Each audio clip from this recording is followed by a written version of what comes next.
Shubor nakaslem jong unongsan Hima. Ka State Disaster Response Force Meghalaya kalap no yu Briew ubaja Rngai ubadei na Pramer Milliam hadian kecingwat Naduh ka arpu Tarik unaitung. Lalap ningkong yu ni Briew de kinong shnong na ka Wahñiangleng ha ka arpu Tarik naitung hadian kecingwat yu Naduh ka arpu Tarik naitung bat kila pentip syaka SDRF. Kajing persyang ban yuk saya kemet jong kelalong kebajuat hadu kata-kata namar kajing klan jong ka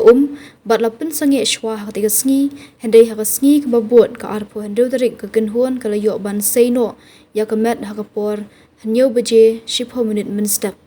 Uni Briew ulaja Naduh ka arpo Tarik naitung bat hadian kajing yuk tip ke SDRF ringkat kajing trilang bat ki pulit ke maungap bat kinong shnong ke lat kro bat pramer kila sedang banwat hagi jakaryat bat haga benta ka Wahñiangleng da ka jingarap lingba ka rubber inflatable boat Naduh na ka dam mau plang haga arpulai bat arpusau Tarik kilawat hagi benta ka dam mau plang syadu Wahñiangleng hende ki klamlap satya bat dei haga arpusan Tarik bagi nong shnong kilalap hagi benta bakim hapo katei ka wa tat hadu banda yo sei henden ka step ka arpu hendu Tarik.